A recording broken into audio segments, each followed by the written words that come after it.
Hello दोस्तों, नमस्कार। Political science learning में आप सभी का स्वागत है। दोस्तों, हम लोग यूजीसी नेट पॉलिटिकल साइंस के रिवीजन सीरीज कवर कर रहे हैं। आज की इस वीडियो में हम लोग यूनिट 1 पॉलिटिकल थ्योरी के टॉपिक मार्क्सिज्म को रिवाइज करेंगे। मार्क्सिज्म एक इकोनॉमिक और सोशल पॉलिटिकल वर्ल्ड व्यू है जो कंटेन करता है पॉलिटिकल आइडियोलॉजी को कि किस तरह से चेंज और इम्प्रूव किया जाना चाहिए सोसाइटी को सोशलिज्म को इम्प्लीमेंट करके। कार्ल मार्क्स को फादर ऑफ कम्युनिज्म भी कहा जाता है। इनका एनालिसिस है हिस्ट्री का अपनी पुस्तक कम्युनिस्ट मैनिफेस्टो की ओपनिंग लाइन में। ये कहते हैं कि the history of all hitherto existing society is the history of class struggle, यानी जो सोसाइटी एग्जिस्ट कर रही है उसकी जो इतिहास रहा है वो क्लास स्ट्रगल का इतिहास रहा है। मार्क्स का ये मानना है कि जो कैपिटलिज्म है वो रिप्लेस हो जाएगा कम्युनिज्म के द्वारा। मार्क्स का विचारों पर जिसका प्रभाव रहा है, मार्क्स के विचारों पे वो रहा है कांट के विचारों से प्रभावित रहे हैं हीगल, फ्यूरबैक, स्मिथ, रिकार्डो, रूसो, गोएथे और फोरियर के इन सब के विचारों का प्रभाव कार्ल मार्क्स के फिलॉसफी पर पड़ा है। कार्ल मार्क्स के विचारों का प्रभाव जिन अदर थिंकर्स पर पड़ा है वो उनमें नाम आता है लग्जमबर्ग का, लेनिन का, ट्राटस्की का, माओ का, जॉर्ज ल्यूकास का, एंटोनियो ग्राम्सी का, सैत्रे का, और जो मेंबर्स रहे हैं फ्रैंकफर्ट स्कूल के थिंकर्स रहे हैं उन पर भी। फ्रैंकफर्ट स्कूल नियो मार्क्सिज्म के अंतर्गत आता है। मार्क्स और एंगल रिप्लेस करना चाहते हैं यूटोपियन सोशलिज्म को साइंटिफिक सोशलिज्म के द्वारा। मार्क्स और एंगल्स कम्युनिस्ट मैनिफेस्टो की जो लाइन है उसमें वो workers of the all world को यूनाइट करने की बात करते हैं emancipation and freedom of Mankind के लिए। कम्युनिस्ट मैनिफेस्टो को द बाइबल ऑफ कम्युनिज्म भी कहा जाता है। इसको 4 पार्ट में डिवाइड किया गया है। इसका जो फर्स्ट पार्ट है वो हिस्ट्री ऑफ सोशल इवोल्यूशन से डील करता है। सेकंड जो पार्ट है उसमें डॉक्ट्रिन ऑफ कम्युनिस्ट पार्टी और उसके जस्टिफिकेशंस के बारे में बात की गई है। थर्ड पार्ट में क्रिटिसिज्म किया गया है एग्जिस्टिंग सोशलिस्ट का, और जो फोर्थ पार्ट में है उसमें रिएक्शनरी और बुर्जुआजी सोशलिज्म है। साथ साथ इसमें समरी दी गई है पोजीशंस ऑफ द कम्युनिस्ट का और टैक्टिक्स जो यूज करेंगे अपोजिशंस करने में कैपिटलिज्म का उसके बारे में। मार्क्स की जो टीचिंग्स रही है उसको प्रैक्टिकली अप्लाइड किया गया है लेनिन के द्वारा सोवियत रसिया में, और फर्दर जो मार्क्सिस्ट की थ्योरी डेवलप हुई है वो लेनिन के द्वारा डेवलप की गई है। मार्क्स के दो ब्रॉड स्ट्रीम्स हैं, पहला है क्लासिकल या ट्रेडिशनल मार्क्सिज्म और दूसरा है नियो मार्क्सिज्म। क्लासिकल या ट्रेडिशनल जो मार्क्सिज्म रहा है इसके प्रमुख थिंकर्स में आते हैं नाम मार्क्स का, एंगल्स का, लेनिन का, रोजा लग्जमबर्ग का, माओ जेडांग का। ये मानते हैं कि जो इकोनॉमिक मोड ऑफ प्रोडक्शन है वो बेस बनाता है, और जबकि जो लीगल और पॉलिटिकल सुपर स्ट्रक्चर्स है वो सुपर स्ट्रक्चर्स का निर्माण करते हैं। और जो state of nature of super structures होता है वो डिटरमाइन होता है बेस से ईच स्टेज ऑफ हिस्टोरिकल जो डेवलपमेंट होते हैं उसमें। वो कहते हैं कि जो प्राइवेट प्रॉपर्टी है वो डिवाइडेड होती है सोसाइटी के द्वारा दो तरह के क्लासेस में। इसमें एक डोमिनेंट क्लास होता है, एक डिपेंडेंट क्लास होता है। यहाँ पर क्लास स्ट्रगल जो क्लास इंटरेस्ट होता है उसके कारण दो जो क्लास होते हैं उनके बीच स्ट्रगल हमको दिखाई देता है। तो यहाँ पर स्ट्रगल जो है वो बना रहता है क्लास के बीच, जो जिसमें कैपिटलिस्ट जो क्लास होता है वो डोमिनेट रहता है, जो प्रोलेटेरिएट क्लास होता है वो डिपेंडेंट रहता है, और कैपिटलिस्ट क्लास को लास्ट में ओवरथ्रोन कर दिया जाएगा प्रोलेटेरियन क्लास के द्वारा। इनका मानना है कि रिवॉल्यूशंस के बाद रूल ऑफ प्रोलेटेरिएट, जिसको डिक्टेटरशिप ऑफ प्रोलेटेरिएट कहते हैं, वो स्थापित होगा, जिससे क्लासलेस और स्टेटलेस जो कम्युनिस्ट सोसाइटी है वो लास्ट में स्थापित होगी। इंड गोल की तरह कम्युनिस्ट सोसाइटी को देखा जाता है। अब मेन वर्क्स जो हैं क्लासिकल या ट्रेडिशनल मार्क्सिज्म के उसको देख लेते हैं। इसमें मार्क्स और एंगल्स के वर्क हैं द होली फैमिली जो 1845 में पब्लिश होती है, द कम्युनिस्ट मैनिफेस्टो 1848 में पब्लिश होता है, the 18th Brumaire of Louis Bonaparte 1852 में पब्लिश होता है, दास कैपिटल 1867 में, the civil war in France 1871 में पब्लिश होता है, क्रिटिक ऑफ गोथा प्रोग्राम्स 1932 में पब्लिश्ड होती है। एंटोनियो ग्राम्सी की पुस्तक है प्रिजन नोटबुक्स जो 1929 से 1935 के बीच लिखी जाती है। Ralph William the state in capitalist society 1969 में और मार्क्सिज्म एंड पॉलिटिक्स 1977 में पब्लिश्ड होती है।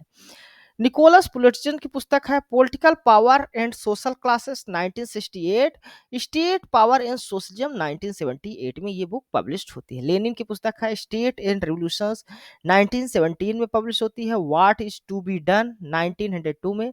Imperialism the highest stage of capitalism 1916 में। लियोन ट्रटस्की हैं, इनकी पुस्तक है result and prospect 1906। History of Russian revolution 1931 and the Russian betrayed 1936 में पब्लिश्ड होती है। अब हम लोग जो क्लासिकल मार्क्सिज्म है या मार्क्स की जो विचारधारा है उनके प्रमुख जो टीनेट्स रहे हैं उनको देख लेते हैं। तो जिसमें सबसे पहले डायलेक्टिकल मटेरियलिज्म की बात करते हैं कार्ल मार्क्स। कार्ल मार्क्स का जो डायलेक्टिकल मटेरियलिज्म का कॉन्सेप्ट है ये बेस्ड है Hegelian concept of dialectical methods पे। डायलेक्टिकल जो टर्म है ये रेफर करता है process where ideas are forms in clarify in the course of intellectual debates, यानी इंटेलेक्चुअल डिबेट्स के समय जो आइडियाज फॉर्म होते हैं जो डिबेट्स होता है उसको डायलेक्टिकल कहा जाता है। यहाँ पर जो प्रोग्रेस है वो कॉन्फ्लिक्ट के थ्रू प्रोग्रेस होता है अपोजिट फोर्सेस के थ्रू सोसाइटी में, जिसको डायलेक्टिकल जो प्रोसेस है ये थेसिस, एंटीथेसिस और सिंथेसिस के टर्म में डिफाइन किया जाता है। हीगल नेशन स्टेट को highest stage of human consciousness की तरह देखते हैं या सोशल इवोल्यूशंस की तरह उसको देखते हैं, और मानते हैं कि जो स्टेट है ये एम्बोडिमेंट ऑफ द ट्रूथ है जो लास्ट में बन के आता है, जिसको the March of God on earth भी के स्टेटमेंट के रूप में हीगल्स के द्वारा बताया गया है। मार्क्स के विपरीत जो हीगल के विपरीत जो कार्ल मार्क्स रहे हैं वो मानते हैं कि जो सोशल इंस्टीट्यूशंस है वो मटेरियल कंडीशंस ऑफ लाइफ के द्वारा सेव किया गया है, उसका निर्माण हुआ है। इनके अनुसार कॉन्शियसनेस नहीं बल्कि जो मटेरियल होता है वो डिटरमाइन करता है कि सोशल जो बीइंग है या सोसाइटी है वो किस तरह से उसका निर्माण होगा। उनका मानना है कि मैटर ना कि आइडिया जो है तो इसेंस है यूनिवर्स का।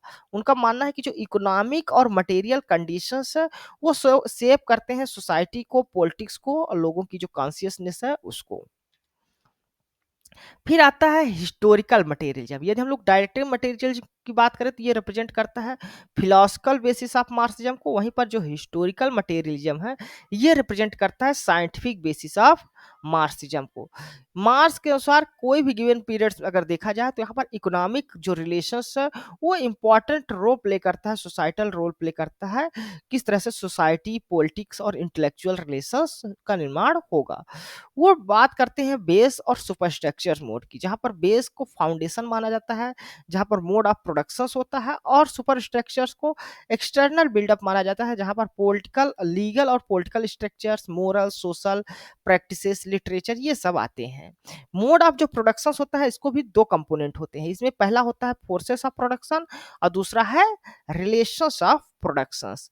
जो फोर्सेस ऑफ प्रोडक्शंस है इसमें भी दो कंपोनेंट होते हैं, पहला मींस ऑफ प्रोडक्शन आता है जिसमें टूल्स, इक्विपमेंट जो जरूरी होते हैं प्रोडक्शंस के लिए, दूसरा होता है लेबर पावर जो ह्यूमन नॉलेज और स्किल्स की जहां पर आवश्यकता होती है। वहीं पर जो रिलेशंस ऑफ प्रोडक्शंस होता है ये डिटरमाइन किया जाता है pattern of ownership of the means of the ownership, यानी कि जो प्राइवेट प्रॉपर्टी किसके पास है या नहीं है उस आधार पर डिफाइन होता है। एक डोमिनेट होता है, एक डिपेंडेंट होता है। जिसके पास होता है संपत्ति यानी हैव्स एंड हैव नॉट भी डिवाइड होते हैं, यानी कि एक डोमिनेट होते हैं, एक डिपेंडेंट क्लास होती है। मार्क्सिज्म डिस्क्राइब करते हैं सोसाइटी को 5 स्टेजेस ऑफ हिस्ट्री के रूप में, जो डिटरमाइन होता है इकोनॉमिक स्ट्रक्चर्स के द्वारा। सबसे पहला जो स्टेज है वो प्रिमिटिव कम्युनिज्म का है, जहां पर कोई क्लासेस नहीं होती, जिसके वजह से कोई कॉन्फ्लिक्ट भी वहां पर दिखाई नहीं देखा। फिर दूसरा स्टेज जो आता है वो स्लेव सोसाइटी का आता है, जहां पर स्लेव ओनर्स होते हैं यानी मास्टर्स होते हैं, और दूसरी तरफ स्लेव्स होते हैं यानी दास होते हैं। फिर फ्यूडलिज्म आता है थर्ड स्टेज, जिसमें लैंड ओनर्स होते हैं एक तरफ और दूसरी तरफ सर्फ्स होते हैं, जो किसान खेती के मजदूरी करते हैं खेतों में। फिर कैपिटलिज्म आता है, जहां पर एक वर्ग बुर्जुआजी होता है, एक प्रोलेटारिएट होता है यानी कैपिटलिस्ट क्लास, और यहाँ पर वर्कर क्लास हो गया। फिर लास्ट जो फिफ्थ स्टेज की बात करते हैं कार्ल मार्क्स, वो है कम्युनिज्म, जहां पर नो क्लासेस यानी कोई क्लासेस नहीं होगी और ना तो कोई कॉन्फ्लिक्ट होगा। मार्क्स इसके अलावा सरप्लस वैल्यू की भी बात करते हैं। मार्क्स डिफाइन करते हैं वैल्यू को एज ए क्रिस्टलाइज लेबर के रूप में, यानी कि जो गुड्स तैयार किया जाता है, प्रोडक्ट्स या प्रोडक्ट तैयार होता है, उसमें ह्यूमन जो लेबर्स है वो स्टोर हो जाता है उस गुड्स में। ये पॉइंट आउट करते हैं कि जो वैल्यू ऑफ कमोडिटी होती है वो इक्वल होती है वैल्यू ऑफ लेबर जो उसके प्रोडक्शंस में लगता है। वो 4 फैक्टर्स ऑफ प्रोडक्शंस की बात करते हैं। पहला लैंड, लेबर, कैपिटल और ऑर्गेनाइजेशन। उनका मानना है इसमें केवल लेबर भर ऐसा है जो वेरिएबल है। अदर जो फैक्टर्स हैं वो चेंज नहीं होते प्रोसेस ऑफ प्रोडक्शंस के दौरान। लेकिन जो लेबर्स है वो एक सरप्लस वैल्यू को प्रोड्यूस करता है। यानी कि जितना लेबर्स अप्लाई होता है उस गुड्स में उसको उसको उतना वेजेस नहीं मिलता। उनका मानना है कि जो रिवार्ड्स है लेबर का वो अपने सर्विस के अनुसार बहुत ही कम पाते हैं जो वैल्यू वो प्रोड्यूस करते हैं। और ये जो सर्विस प्रोड्यूस या जो गुड्स को प्रोड्यूस करने में उनका लेबर लगता है, उनके जो वेजेस दिया जाता है उन दोनों में डिफरेंस रहता है। तो इसी डिफरेंस को जो वेज पेड किया जाता है एक लेबर्स को, और जो वैल्यू रिसीव की जाती है कैपिटलिस्ट के द्वारा उस प्रोडक्ट को बेचने के बाद, उसी को वो सरप्लस वैल्यू को की तरह डिफाइन करते हैं। इनका मानना है कि जो वर्कर्स कैपिटलिस्ट सोसाइटी में होते हैं वो एलिनेशंस फेस करते हैं। एलिनेशंस किन चीज़ों से होता है? ऑब्जेक्ट जो वो प्रोड्यूस करते हैं उससे, जो प्रोसेस ऑफ प्रोडक्शन से भी एलिनेट रहते हैं, हिमसेल्फ खुद से एलिनेट हो जाते हैं, और जो community of his fellow man यानी अदर जो वर्कर्स हैं उनसे भी एलिनेट हो जाते हैं। अब हम लोग बात कर लेते हैं नियो मार्क्सिज्म की। 2 सेंट्रल थीम्स है जिसके द्वारा नियो मार्क्सिस्ट को आइडेंटिफाई किया जा सकता है। पहला तो ये प्रोवाइड करना चाहते हैं अल्टरनेटिव मैकेनिस्टिक और डिटर्मिनिस्टिक जो आइडियाज रहे हैं ऑर्थोडॉक्स मार्क्सिज्म के उसका, और ये एक्सेप्ट करने को रिफ्यूज कर देते हैं जो इकोनॉमिक या प्रिविलेज्ड रोल प्ले करने की बात की जाती है प्रोलेटारिएट क्लास के द्वारा। इनका जो कंसर्न रहा है वो एक्सप्लेन करने का रहा है जो मार्क्स के फ्यूचर प्रोडक्शंस को फेल्योर की बात की जाती है आइडियोलॉजी और स्टेट पावर के टर्म में। ये एनालाइज करते हैं न्यू फॉर्म ऑफ एक्सप्लॉयटेशंस को। इनके अनुसार जो कैपिटलिज्म है उसने अडॉप्ट कर लिया है ह्यूमन का फेस को, जिसके कारण डिफिकल्ट हो गया है एक्सप्लॉयटेशंस को समझने में, अंडरस्टैंड करने में। फ्रैंकफर्ट स्कूल या जो क्रिटिकल स्कूल्स रहे उनका मानना है कि जो मोस्ट इंपॉर्टेंट ऑब्जेक्टिव रहा है कार्ल मार्क्स का वो रिवोल्यूशंस नहीं रहा है बल्कि इमेंसिपेशंस रहा है मासेस का, यानी स्वतंत्रता रहा है, उनको मुक्ति दिलाने की बात करते हैं मासेस को और आम जनता को। क्रिटिकल स्कूल थ्योरिस्ट जो है उन्हें क्रिटिकल इसलिए कहा जाता है क्योंकि ये क्रिटिकल्स है साइंस और पॉजिटिविज्म के जो विचारधारा है उसके। इनके अनुसार जो साइंस होता है वो केवल इंस्ट्रूमेंटल रियलिटी को प्रमोट करता है। इनके अनुसार जो पोस्ट कैपिटलिस्ट सोसाइटी होती है उसमें कोई फ्रीडम नहीं होता क्योंकि जो कैपिटलिज्म का नेचर है वो चेंज हो गया है और इनके मेथड ऑफ एक्सप्लॉयटेशंस भी चेंज हो गए हैं। इनके अनुसार जो वेलफेयर स्टेट का कॉन्सेप्ट है उसने सेटिस्फाई कर दिया है लोअर ऑर्डर्स की जो नीड्स है, वर्किंग क्लास की नीड्स, जिसके अनुसार इनके अंदर जो रिवोल्यूशनरी पोटेंशियल था वो लास्ट हो गया है, वो खो गया है। जो प्रेजेंट सोसाइटी है उसको एक कंज्यूमरिस्ट सोसाइटी की तरह देखते हैं और मानते हैं जो कैपिटलिज्म है वो सरवाइव करता है bye promoting of A consumerist culture जो है। हार्पर्ट मार्क्यूज अपनी पुस्तक वन डायमेंशनल मैन में कहते हैं कि जो कैपिटलिज्म है वो कन्वर्ट कर दिया है क्लासेस को इनटू द मासेस में।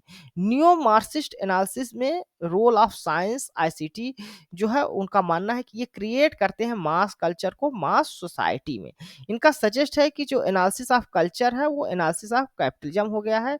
इनके अनुसार जो कल्चर है अब एक एलिमेंट नहीं रह गया है सुपर स्ट्रक्चर का, बल्कि कल्चर जो है तो एलिमेंट है वो बेसिक स्ट्रक्चर का एलिमेंट हो गया है और ये प्रोड्यूस सोल्ड और परचेस किया जा रहा है।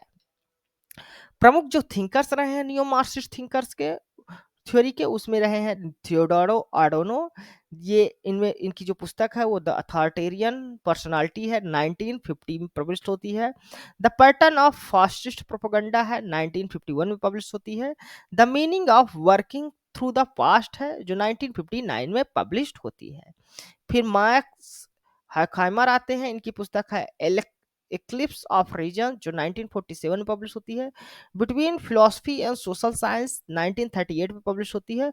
और डायलेक्टिक ऑफ इनलाइटनमेंट 1947 में पब्लिश होती है। हार्वर्ड मार्क्यूज आते हैं, इनकी पुस्तक है रीजन एंड रिवोल्यूशन जो 1941 में पब्लिश होती है। और वन डायमेंशनल मैन 1964 में पब्लिश होती है। जर्गन हैबरमास है, इनकी पुस्तक है थ्योरी ऑफ कम्युनिकेटिव एक्शन, 1981 में पब्लिश होता है। Structural transformations of the public sphere, 1962 में पब्लिश होता है। नॉलेज एंड ह्यूमन इंटरेस्ट, 1968 में पब्लिश होता है। फिर आते हैं एरिक फ्रॉम, ये पुस्तक लिखते हैं एस्केप फ्रॉम फ्रीडम, 1941 में पब्लिश होता है। और सेकंड इनकी मोस्ट इंपॉर्टेंट जो बुक्स है वो आर्ट ऑफ लविंग है, जो 1956 में पब्लिश्ड होती है। तो धन्यवाद दोस्तों, आज की इस वीडियो में हमने मार्क्सिस्ट की जो आइडियोलॉजी रही है पॉलिटिकल थ्योरी टॉपिक के तहत, उसको हमने देखा, रिवाइज किया। यह वीडियो आपको कैसा लगा अपने कमेंट्स के माध्यम से हमें जरूर बताइएगा। साथ ही साथ आप हमारे इस वीडियो को लाइक करें, हमारे इस चैनल को सब्सक्राइब करें, ताकि इस तरह की जो वीडियोज है वो आपको मिल सके। इसके अलावा आप हमारे टेलीग्राम चैनल पॉलिटिकल नेटवर्क को भी ज्वाइन कर सकते हैं, जहां पर आपको डेली एमसीक्यूज कराए जाते हैं, और साथ ही साथ हमारे जितने भी लेक्चर्स हैं उनकी पीडीएफ भी आपको वहां पर प्रोवाइड की जाती है। तो उसको ज्वाइन कर लेने से आपको काफ़ी बेनिफिट्स होगा। धन्यवाद, थैंक यू।